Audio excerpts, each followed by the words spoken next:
Student, आज इस video में हम इब्न बतूता के बारे में पढ़ेंगे। यह 14वीं सदी का यात्री था। उसने 1325 से 1354 तक विभिन्न क्षेत्रों की यात्राएं की। उसे प्रारंभिक विश्व यात्री की संज्ञा दी जाती है।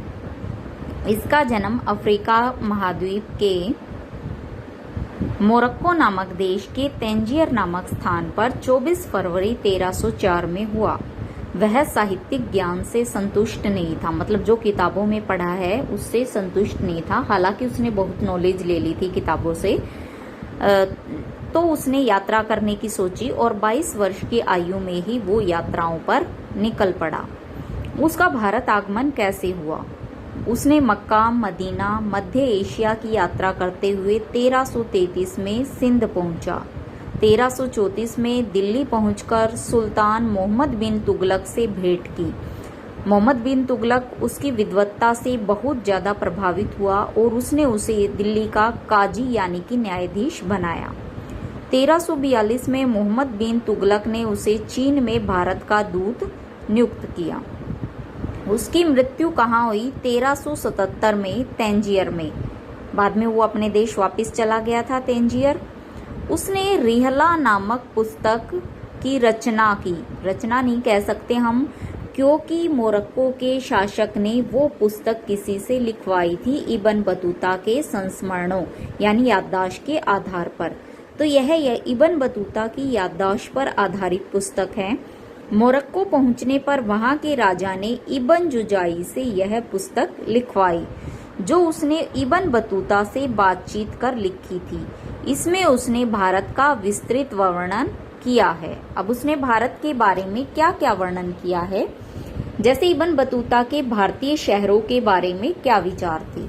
तो भारतीय जो शहर थे वो घनी आबादी वाले व समृद्ध थे। यहाँ सड़कें तंग व भीड़ भाड़ वाली थी।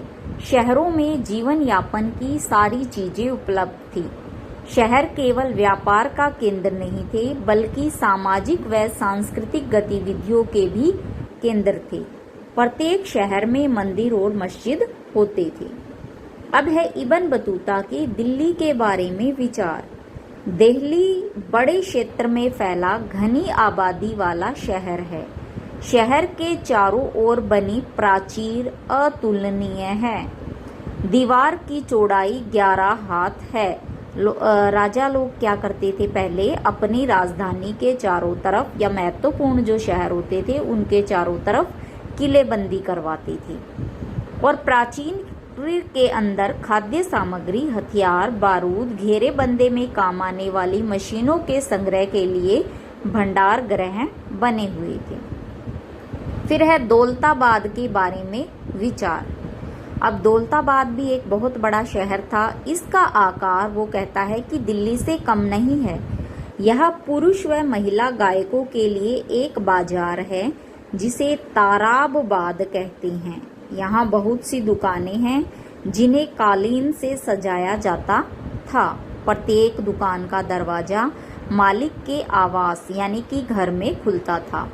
बाजार के मध्य एक विशाल गुंबद खड़ा है। फिर है गांव के बारे में उसकी क्या विचार थी। गांव के लोग सीधे सादे थे, झोपड़ियों में रहते थे, कच्चे मकानों में रहते थे, खेती करते थे।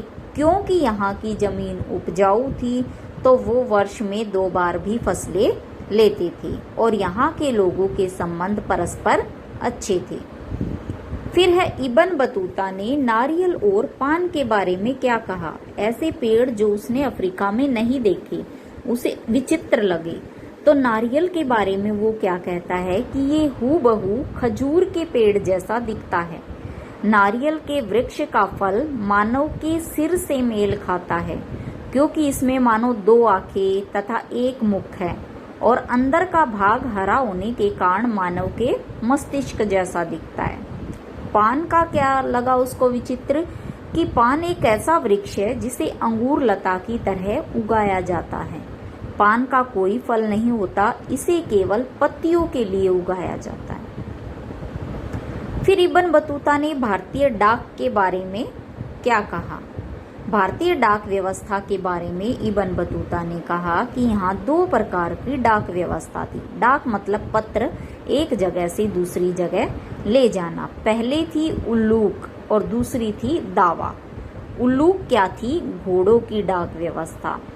अब इसमें क्या था, हर 4 मील की दूरी पर चौकी में घोड़े स्थापित कर रखे थे।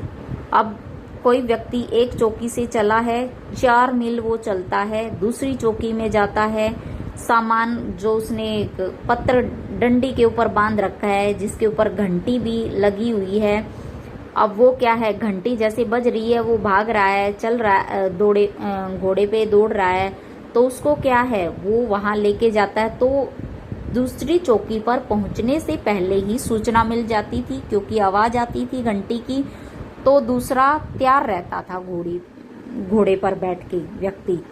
और इस प्रकार से वो क्या था, घोड़े द्वारा डाक ली जाती थी, जिसको उल्लूक कहते थे। दावा क्या थी? दावा थी पैदल।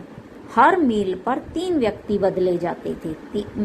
मतलब 1 मील के अंदर 3 व्यक्ति खड़े होते थे। वो क्या करते थे, जैसे घोड़े एक दावा में तो क्या, उल्लूक में तो क्या हो गया, घोड़ों पे है, दावा में पैदल व्यक्ति भागा जाता है और दूसरे व्यक्ति तक जाता है। लकड़ी के ऊपर वो बंधा हुआ है पत्र, जो भी डाक है, और घंटी बंधी हुई है, क्योंकि दूसरे व्यक्ति को घंटी की सूचना मिल जाती है घंटी से, तो वो सचेत होता है। और यह क्रिया क्या है, गंतव्य स्थान तक पहुंचने तक चलती रहती थी। अब है दास प्रथा के बारे में विचार। अब दास प्रथा के बारे में इब्न बतूता ने क्या बोला है, दासों का बाजार लगता था। स्वयं इब्न बतूता ने सुल्तान मोहम्मद बिन तुगलक के लिए जब उसे भेंट करने के लिए गया तो दास खरीदे थे। अब पुरुष दासों का प्रयोग घरेलू कार्यों में, जैसे पशुओं की देखभाल, बगीचों की देखभाल, पालकी उठाना आदि कार्य के लिए, और महिला दास शाही महल, नृत्य व संगीत के लिए खरीदी जाती थी।